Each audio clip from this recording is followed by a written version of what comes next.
श्री स्वामी समर्थ. जय गजानन. सगळ्यांचे माझ्या चॅनलमध्ये खूप खूप स्वागत. गणपती बाप्पांच्या उपासनेमध्ये चतुर्थीला खूप महत्व आहे. यासोबतच चतुर्थी जर मंगळवारी आली म्हणजेच अंगारकी चतुर्थी आली तर तिला अत्यंत महत्व असतं. आता 2025 संपत आले आणि 2026 सुरू होणार आहे. तर 2026 मध्ये अंगारकी चतुर्थी ही तीनदा आली. अंगारकी चतुर्थी ही 2026 म्हणजे पूर्ण 2000 वर्षामध्ये 2026 मध्ये अंगारकी चतुर्थी ही तीनदा आली. मग ही तीन वेळेस कुठल्या कुठल्या दिवशी आली आहे, कुठल्या कुठल्या महिन्यात आली आहे, त्या संबंधीची माहिती मी तुम्हाला आजच्या व्हिडिओमध्ये सांगणार आहे. त्यासोबतच एक गणपती बाप्पांची अंगारकी चतुर्थीला करावयाची एक प्रभावी सेवा मी तुमच्यासोबत शेअर करणार आहे.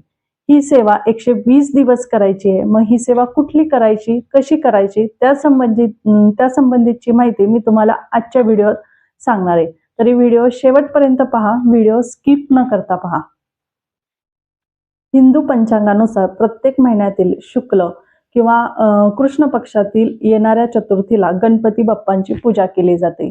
मात्र मंगळवारी येणाऱ्या चतुर्थीला अंगारकी चतुर्थी म्हणून ओळखले जाते. अंगारक हा मंगळ ग्रहाचा अधिपती असून मंगळवार हा मंगळ ग्रहाचा वार आहे. यामुळे मंगळवारी येणारी चतुर्थी ही विशेष पुण्यदायी मानली जाते. धार्मिक मान्यतेनुसार या दिवशी गणेशाची मनोभावे पूजा केल्याने मंगळ दोष शांत होतो. यासोबतच जीवनातील अडीअडचणी, काही त्रास असतील, काही संकट असतील तर ते दूर होतात. त्यासोबतच एक सकारात्मक ऊर्जा प्राप्त होते. साधारणतः पूर्ण वर्षभरात अंगारकी चतुर्थी ही 1 किंवा 2 वेळेस येते. पण यावेळेस म्हणजे येणाऱ्या 2026 मध्ये ही चतुर्थी काही ग्रह नक्षत्रांच्या स्थितीमुळे तीनदा आलेली आहे. आता ह्या वर्षभरात तीनदा कधी कधी चतुर्थी आली आहे, कुठल्या तारखेला आली आहे ते मी तुम्हाला सांगते. सगळ्यात पहिल्यांदा येणाऱ्या जानेवारी महिन्यात ही चतुर्थी 6 तारखेला आलेली आहे, 6 जानेवारी. मे महिन्यात 5 तारखेला, 5 मेला. त्यानंतर सप्टेंबर महिन्यात 29 तारखेला, 29 सप्टेंबरला. अशा 3 तारखा मी तुम्हाला सांगितल्या. अशा 3 वेळेस अंगारकी चतुर्थी येणार आहे. 6 जानेवारी, 5 मे आणि 29 सप्टेंबर. 2026 ची पहिली अंगारकी चतुर्थी ही 6 जानेवारी 2026 रोजी आहे. या चतुर्थीपासून तुम्ही नव्याने संकष्ट चतुर्थी व्रत करू शकता. ज्यांची काही कारणाने मध्ये संकष्टी चतुर्थी मोडली असेल त्यांनी ह्या अंगारकी चतुर्थीपासून सुरुवात केली तरी चालेल. त्यांनी ह्या अंगारकी चतुर्थीपासून ज्यांना इच्छा आहे, खरंच आपल्याला संकष्टी चतुर्थी व्रत करायचंय, त्यांनी ह्या 6 जानेवारी पासून सुरुवात केली तरी चालेल. कारण की एकदा संकष्ट चतुर्थी व्रत मोडलं की ते आपण अंगारकी चतुर्थीपासून सुरुवात करत असतो. ज्यांना काही कारणास्तव वर्षभर चतुर्थी करणं शक्य होत नाही त्यांनी निदान अंगारकी चतुर्थीचा तरी उपवास करावा.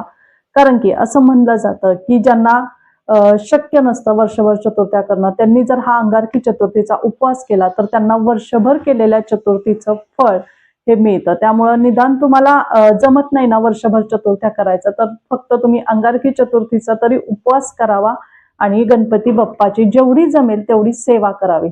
आता मी तुम्हाला अंगारकी चतुर्थीचं महत्व सांगितलं. यासोबतच अंगारकी चतुर्थी वर्षभरात कधी कधी येणारे हे सुद्धा सांगितलं. आता सेवेकडे वळूया. मी तुम्हाला सांगितलं होतं 120 दिवसाची सेवा मी तुमच्यासोबत शेअर करणार आहे. तर आता ती सेवा सांगते. तुम्हाला 120 दिवस 121 वेळा गणपती बाप्पांचा एक मंत्र म्हणायचा आहे. रोज 121 वेळा म्हणायचा आहे 120 दिवस होईपर्यंत. तो मंत्र कुठला ते सांगते. मंगलमूर्ते विघ्नहरा दुरितनाशना कृपा करा. मंगलमूर्ते विघ्नहरा दुरितनाशना कृपा करा. हा मंत्र तुम्हाला 120 दिवस रोज 121 वेळा म्हणायचंय. मंगलमूर्ते विघ्नहरा दुरितनाशना कृपा करा. मंगलमूर्ती नाही, मंगलमूर्ते. मी तुम्हाला डिस्क्रिप्शन मध्ये हा मंत्र देईलच. हा मंत्र तुम्हाला रोज 121 वेळा म्हणायचा आहे 120 दिवस. ही सेवा तुम्हाला 120 दिवस करायची आहे. त्यामुळे तुम्हाला यामध्ये खंड अजिबात पडून द्यायचा नाहीये. एक पण दिवस यातला चुकून द्यायचा नाहीये. 120 दिवस तुम्हाला कंटिन्यू करायचे. आता काउंट कसं करायचं ते मी तुम्हाला सांगते.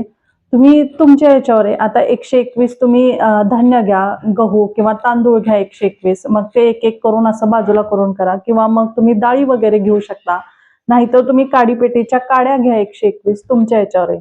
आता अजून एक असतं की आपल्याकडे जपमाळ असेल तर तुम्ही त्यावर तुमचे 108 वेळा होऊन जाईल आणि बाकीचे राहिलेले 13 तुम्ही असे बोटावर काउंट करायचे. 1 2 3 4 असं तुम्ही राहिलेले, आपण बाकीचा जसं जप करत असतो कधी कधी बोटांवर जप करतो तसे तुम्ही राहिलेले 13 तुम्ही बोटांवर करू शकता. अशा पद्धतीने तुम्ही काउंट करू शकता. सेवा कशासाठी करायची, का करायची ते सांगते.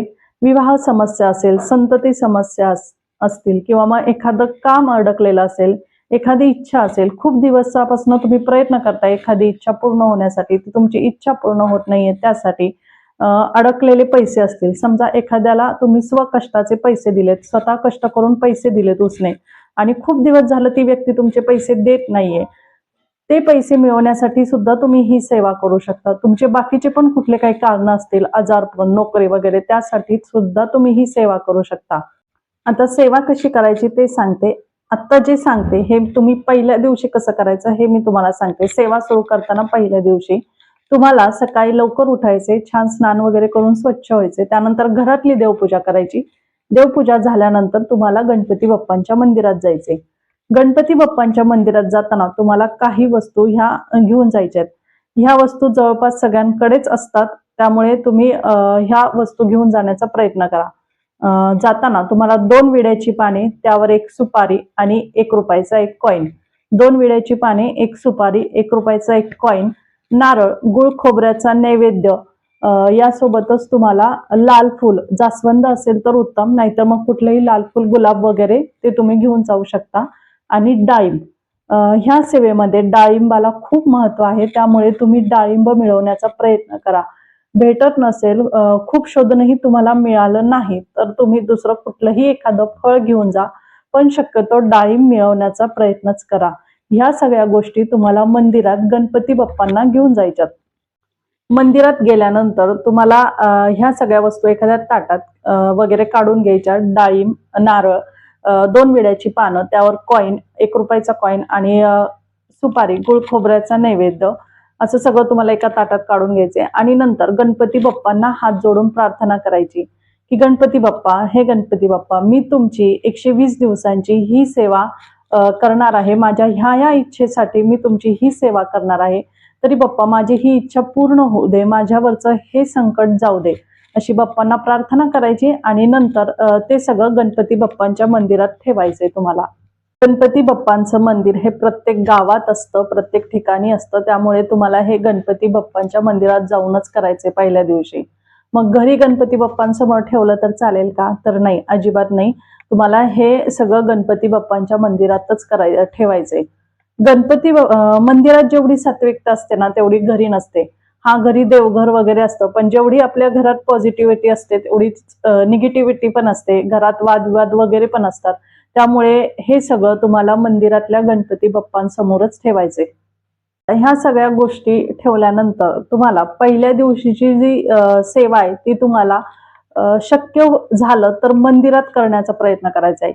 सेवा म्हणजे मी तुम्हाला मगाशी जे सांगितलं की 121 वेळा मंगलमूर्ते विघ्नहरा दुरितनाशना कृपा करा, हा मंत्र तुम्हाला 121 वेळा गणपती बाप्पांच्या मंदिरात करण्याचा प्रयत्न करायचा आहे.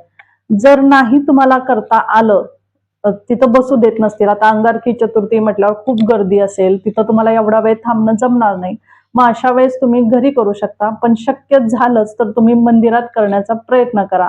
ती बाप्पांच्या मंदिरात जाताना पहिल्या दिवशी तुम्ही कुठल्याही वेळेत ही सेवा केली तरी चालेल.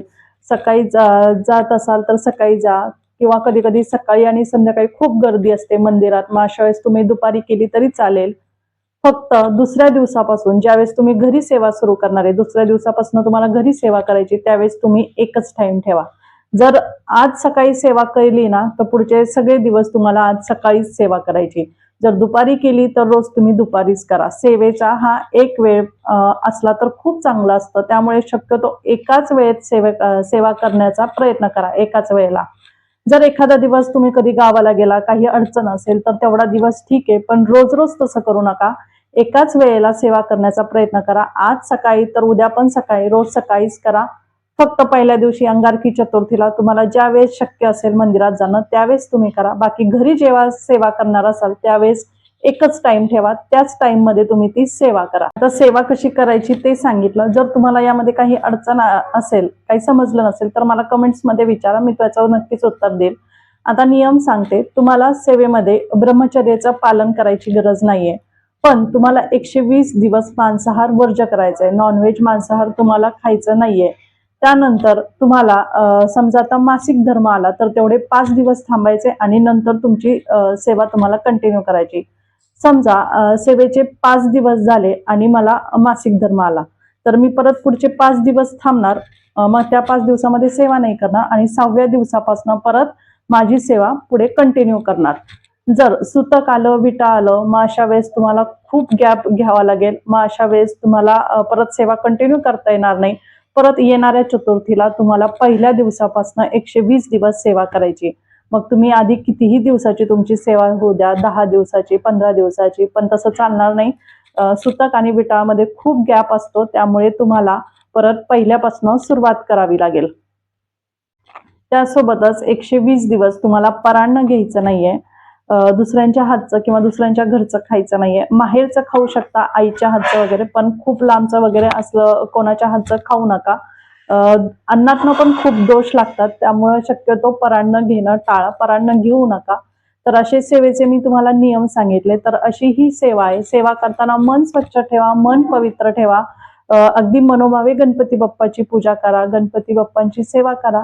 तुम्हाला नक्कीच तुमची इच्छा पूर्ण होईल, नक्कीच तुमची संकटातनं मुक्तता होईल. तर तुम्हाला सेवा कशी वाटली मला नक्की सांगा. तुम्हाला जर काही प्रॉब्लेम असेल, काही समजलं नसेल, तर मला कमेंट्समध्ये विचारा, मी नक्की उत्तर देण्याचा प्रयत्न करेन. तर व्हिडिओ कसा वाटला मला नक्की सांगा. आवडल्यास चॅनलला लाईक करा, चॅनलवर नवीन असाल तर चॅनलला सबस्क्राईब करा. धन्यवाद. श्री स्वामी समर्थ. गणगण गणात बोते. जय गजानन.